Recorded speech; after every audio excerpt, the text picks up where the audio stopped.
President Akufo-Addo has bemoaned the country's overdependence on imported food products to the detriment of local production in the country. He expressed concerns over the country's high import bills, stating that the time has come for a paradigm shift towards growing enough rice to feed the nation. He made these statements when experts within the rice value chain from Thailand, led by the executive chairman of the Jospon Group of Companies, Dr. Joseph Siao Ijapon, paid a courtesy call on him at the Jubilee House. I'm very excited about the possibility of the partnership and the collaboration that we will develop with you and investors from Thailand. It's our big issue now in our country, how we develop our own self-sufficiency and food security. We spend a lot of our money importing foodstuffs into Ghana, and it's been going on for too long. I think that now is the time that we are going to have to make these systematic efforts to be self-sufficient and depend on ourselves for the things that we eat. Countries like yours and others have done it, and if you've done it, others can also follow and emulate your example. And I'm excited by the idea of getting into bed with people who are known to have succeeded in doing what we're not going to try to do. Dr. Ijapon has already talked about the amounts of monies we spend. I think we import half of our needs. Suddenly, so 1.2 million tons is what overall is destined for the Ghana market, of which 600,000 is imported. We should be able to do something about it. And I'm particularly encouraged that in so doing, we will also be hopefully moving towards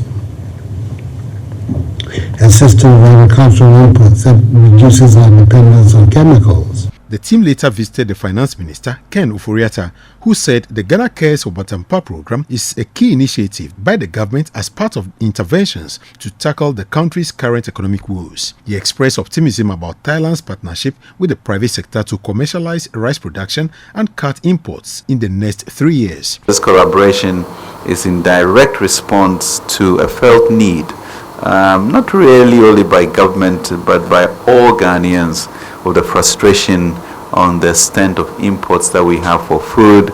As coordinating director Eva mentioned, $2 billion worth of food imports. It's not, she said it was not sustainable, but I think it's actually quite criminal to have so much land, water, sun, and sand to be importing food. It cannot continue. That's not a legacy anybody wants to leave. So let us continue to promote the private sector leadership to ensure that this is a thing of the past. Productivity has marginally increased from 2.3 metric tons a hectare to 3.2 metric tons, and milling of rice also marginally increased to 63%. Despite these seeming advances in production, there's a significant deficit that is required.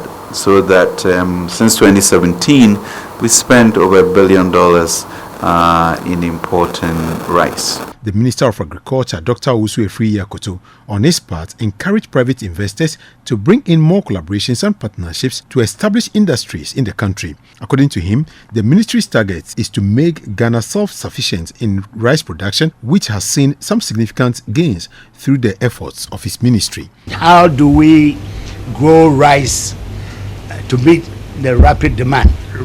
Rice is growing per capita something like 10% per annum, which is very, very rapid. Now, I set a target of 2023, that's next year, well, few days from now, for Ghana to be self-sufficient in rice. Partially, we have done very well with the production. The last statistic was 2016. We were producing something like 660,000 metric tons of rice, of paddy rice. In the 5 years since then, we have doubled that to 1.2 million metric tons of rice. But the rate at which it's going is not enough because demand is galloping. The Minister of Trade and Industry, Alan Mantin, also added his voice to the calls for foreign companies to build local factories in the country while ensuring that farmers are not deprived of their due. We need to look at what is on the ground and what kind of improvement we can already make to what is going on, and then take them to the next level. Because currently, I know that we have excess capacity in terms of installed machinery and equipment for milling rice, but that is only because we are not optimizing what we can do, because there's so much land and there's so much that we can produce, and it means that we will require additional milling capacity. The Foreign Affairs Minister, Shelia Yokobochwe, on her part, noted that the partnership and subsequent investment by the people of Thailand will go a long way to reinforce the existing ties between both countries. And I'm happy to note that the Office of the Prime Minister is involved in this, and so government really welcomes the involvement. Also to note that you normally don't transfer your technology, but this is something that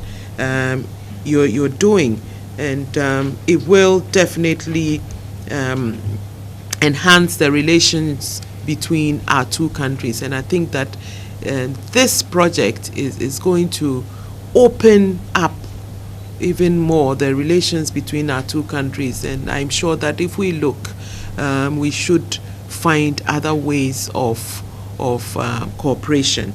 The executive chairman of the Jospon Group of Companies, Dr. Joseph Siao Ejapon, on his part asserted that venturing into rice production needs skills and technical knowledge to increase yields, hence the need to woo investors with the right expertise and mechanical assets into Ghana.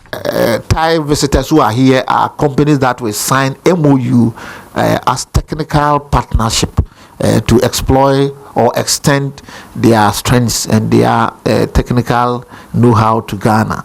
And then since we came, this is what we've done. We have purpose our mind that the whole Ghana, everywhere that you plant rice, will be very fruitful. So we are targeting the whole Ghana.